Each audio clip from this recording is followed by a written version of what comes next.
আমার নবী আপনার নবী বলেন এই দুইজন জান্নাতের যুবকদের সরদার। জান্নাতে যদি যাইতে হয় এদের সঙ্গে ভালোবাসার কোনো বিকল্প নাই। এদের সঙ্গে গাদ্দারি করলে জান্নাতের গেটের কাছেও যাওয়া যাবে না, জান্নাতের খুশবু পাওয়া যাবে না। এই জন্য আমার নবী আপনার নবীর প্রাণের দুইটা নাতিরে আমার নবী কেমন ভালোবাসতেন জানেন? ইমাম হাসান রাদিয়াল্লাহু তাআলা আনহুকে আমার নবী ঠোঁট মুবারকের মধ্যে বারংবার চুমা দিতেন। আমার নবী আপনার নবী ইমাম হুসাইন রাদিয়াল্লাহু তাআলা আনহুকে আমার নবী গলা মুবারকের মধ্যে ঠোঁট মুবারক লাগায়া চুমা দিতেন, কারণ আমার নবী তো গায়েবের খবর দেনওয়ালা, ঠিক কিনা? হায়রে কি ভাষায় কথা বললে আপনারা ওয়াজ বুঝবেন? কেন সুন্নিরা গরম বুঝেন না? কিছু কিছু মানুষ দেখবেন নরম, নিচে দিয়া গাছ কাটে উপর দিক দিয়া পানি ডালে, কথা গণ ঠিক কিনা? আমরা সুন্নিরা কেন গরম? আমার নবী যে ইমাম হাসান রাদিয়াল্লাহু তাআলা আনহুর ঠোঁটের মধ্যে আমার নবীর ঠোঁট মুবারক লাগায়া লাগায়া চুমা দিছে, এই ঠোঁটের ভিতর দিয়া বিষ পান করাইয়া দিছে। যেই গলার মধ্যে আমার নবী চুমা দিছে সেই গলার মধ্যে ছুরি চালাইয়া দিছে। আরে আমরা তো শিক্ষা গেছি কারবালার ময়দান থেকে চেতনা, আমরা বদর থেকে চেতনা খুঁজে পেয়েছি, খন্দক থেকে চেতনা খুঁজে পেয়েছি, তায়েফ থেকে চেতনা খুঁজে পেয়েছি, কারবালার জমিন থেকে চেতনা খুঁজে পেয়েছি, আর বাংলাদেশের আল্লামা শহীদ ফারুকী রক্ত থেকে আমরা চেতনা খুঁজে পেয়েছি। কথা বলেন ঠিক কিনা? এখনো যদি প্রশ্ন আসে হকের জন্য জীবন দিতে চাও কারা কারা, তুই হাত তুলে দেখে যাবে, ঠিক কিনা বলো? ইমাম হাসান রাদিয়াল্লাহু তাআলা আনহুকে ওরা বিষ পান কইরা শহীদ করে দিছে। ইমাম হুসাইন রাদিয়াল্লাহু তাআলা আনহু বলেন, ভাই রে কে আপনাকে বিষ পান করাইয়া দিল? এবার ইন দি মিন টাইমে ইমাম হুসাইন রাদিয়াল্লাহু তাআলা আনহু বিনায়া বিনায়া কয়, এই কথাটা আমি প্রায় মাহফিলের মধ্যে বলি, ও ভাই কোহে একবার শুনি কে তোমারি খাওয়াইছে জোহর রাসূলের রানী রে, হাইরে আমার সোনার চন্দ্রমণি, হাইরে আমার সোনার চনি। এই ছোট ভাই কয় বড় ভাই, ও ভাই কেমনে যাও চলিয়া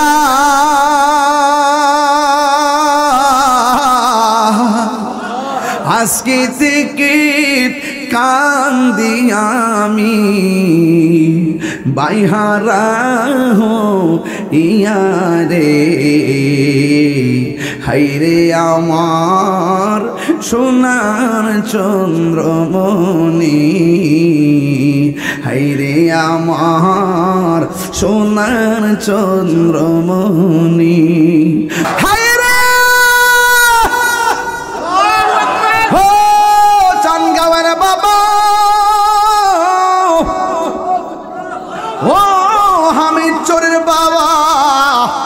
আমার নবী বলতে দুইটা জিনিসের বাধা দিও না, একটা হলো পানি আর একটা হলো রাস্তা, এই দুইটা জিনিসের বাধা দিও না। এই জন্য যুবক ভাইরা আমার, মুহররমের 10 তারিখের ঘটনা যদি বলতে হয় বাজান, এত লম্বা ঘটনা বলতে পারবো না, শুধুমাত্র আংশিক বলে দিয়ে যাব। শহর বানু ডাক দিয়ে কয়, স্বামী গো ওরা দিয়ে আপনাকে মারার জন্য আসতেছে। ইমাম হুসাইন রাদিয়াল্লাহু তাআলা আনহু বলে, শহর বানু নামাজ যেমন ফরজ পর্দাও তেমন ফরজ, তুমি তাঁবুর ভিতরে চলে যাও, তুমি পর্দা করো। এবার ইমাম হুসাইন রাদিয়াল্লাহু তাআলা আনহু জিহাদের ময়দানে যখন ঝাঁপিয়ে পড়লেন, ও বন্ধুরে বন্ধুরে, হ্যাঁ বন্ধু, ইমাম হুসাইন হুসাইন রাদিয়াল্লাহু তাআলা আনহুর সন্তান, ইমাম হুসাইন রাদিয়াল্লাহু তাআলা আনহুর সন্তান যার নাম হলো আলী আকবর। এই আলী আকবর শহীদ হয়ে গেল। এরপরে ইবনে আব্বাস শহীদ হয়ে গেল। শহর বানুর চোখের সামনে তীরবিদ্ধ সন্তানের রক্ত তিনি আর সহ্য করতে পারে না। এই বুকের একটা সন্তান 6 মাসের বাচ্চা যার নাম আলী আসগর। আলী আসগরকে লইয়া ডাক দিয়া বলে, স্বামী গো একটা কাজ করেন না, এই জাদুমণিটার জন্য একটু পানির ব্যবস্থা করেন না। আমার স্তনের দুধ শুকাইয়া গেছে, শুধুমাত্র তাই নয় আমার জিহ্বাটা শুকাইয়া গেছে। ও স্বামী গো, স্বামী গো, স্বামী মেহেরবানি করে একটু পানির ব্যবস্থা করেন না। ইমাম হুসাইন রাদিয়াল্লাহু তাআলা আনহু বলে, শহর মানুষ দিবে না রে, পানি দিবে না। এরপরে তো মায়ের মন মানে না, মায়ের মন মানে না, মায়ের মন মানে না। এই মা ডাক দিয়ে আমি কেমনে সহ্য করব? চোখের সামনে বাচ্চারা পানির জন্য শহীদ হইয়া যাইব, আমি মা হইয়া কেমনে সহ্য করব? এরপরে ইমাম হুসাইন রাদিয়াল্লাহু তাআলা আনহু শহরবাড়ির কথা শুনে সন্তানটা কোলের মধ্যে লইয়া ওই ফুরাতের প্রান্তরে নিয়ে গেছে। ফুরাতের প্রান্তনটা বেষ্টনী কইরা রাখছে, এমন ভাবে বেষ্টনী কইরা রাখছে পানি দেয় না। ইমাম হুসাইন রাদিয়াল্লাহু তাআলা আনহু সন্তানটারে লইয়া ফুরাতের প্রান্তরে যাইয়া ডাক দিয়া বলে, ফুরাত বাসীরা রে, দেশ নাই আমার জাদুমণিরে পানি দে। এই কথা বলার পরে ইবনে জিয়াদের গোষ্ঠী বলে, খবরদার, তাকে পানি দেওয়া যাবে না, পানি দিলে হুসাইনে পানি পান কইরা ফেলাবি। এরপরে সন্তানটারে কুল থেকে বালুর মধ্যে নামায়া দিল। বালুর মধ্যে নামায়া দিয়া ইমাম হুসাইন রাদিয়াল্লাহু তাআলা আনহু বলেন, তোমরা একটা কাজ করো, আমি পানি পান করব না, তোমরা নিজের হাতে আমার জাদুমণিটারে পানি পান করে দিয়া যাও। এবার জাদুমণির পানি তো পান করাইব দূরের কথা, এমন ভাবে একটা তীর ধরছে, বাপের সামনে সন্তানে তীরবিদ্ধ হবে। আপনার বাপে মানবে নি, আমার বাপেও মানবে না। মার সামনে সন্তান তীরবিদ্ধ হবে, পৃথিবীর কোনো মা মানবে না। বাপের সামনে সন্তান তীরবিদ্ধ হবে গো, বাপ মানতে পারে না। সন্তানটার এমন ভাবে কুলের মধ্যে নিয়ে নিছে। কুলের মধ্যে নেওয়ার পর বিয়াদবরা ওই ফুরাতের পাড় থেকে এমন জোরে একটা তীর মাইরা দিছে রে। ওই মুহূর্তে ইমাম হুসাইন রাদিয়াল্লাহু তাআলা আনহু সন্তানের এক রাওয়ায়াতে লেখা গলাটা ছিদ্র হয়ে যায়, আরেক রাওয়ায়াতে লেখে সন্তানটারে এইভাবে কুলের মধ্যে নেওয়ার পর পিছন দিক দিয়ে তলোয়ারটা লাগে, কলিজা পর্যন্ত ছিদ্র হয়ে যায়। এইভাবে যখন তলোয়ারটা লেগে গেছে, ইমাম হুসাইন রাদিয়াল্লাহু তাআলা আনহু বলে, আমার জাদুমণিরে আমি ঘর থেকে আনার সময় দেখছি ঠোঁট লড়াইতে পারে না, চোখ দুইটা খুলতে পারে না, কিন্তু আমার জাদুমণির বডির মধ্যে যখন তীরের আঘাত লাগছে, আমার জাদুমণি চোখ দুইটা ডাগর ডাগর কইরা আমি বাপের দিকে তাকাইয়া রইছে গো।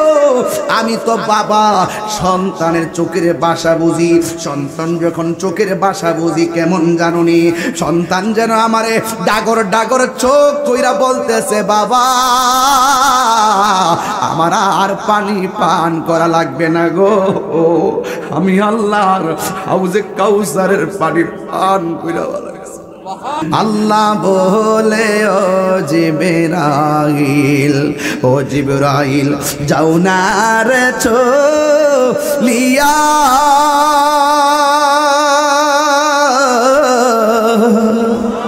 সত্তর হাজার ফেরেশতা নামাও জানাজার লাগিয়া রে। হাইরে আমার সোনার চন্দ্রমণি, হাইরে আমার সোনার চন্দ্রমণি। এই আকাশে কান্দে বাতাসে কান্দে, কান্দে দরিয়ার পানি, দুই পুতির রায়া কান্দে ফাতেমা জননী রে। হাইরে আমার সোনার চন্দ্রমণি, হাইরে আমার সোনার চন্দ্রমণি। ও ভাই কহে একবার শুনি, কে তোমারে খাওয়াইছে জন রাসূলের রানী রে। হাইরে আমার সোনার চন্দ্রমণি।